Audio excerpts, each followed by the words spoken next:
Ito naman po yung kape. Hindi na, wini-wix lang po ang kape pag yung walang machine. Ito, gamit nga to. Itong ginagamit ko ngayon.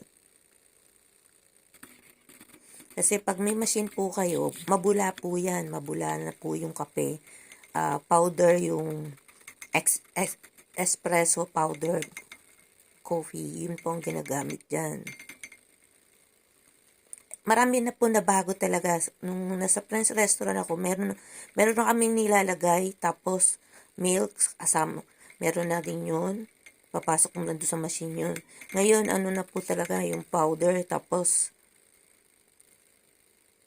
maraming gamit. Mahal, napaka-expensive nun. Pero yung naging bago ng amo kong French, naging bago niyang tawag dito, sandali.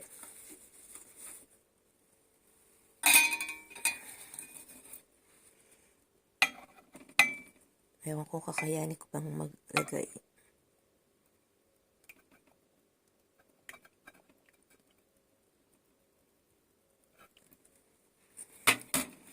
Dapat pala mainit na tubig.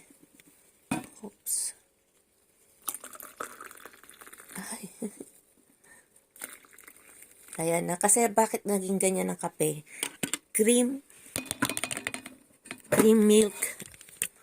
Naku. Cream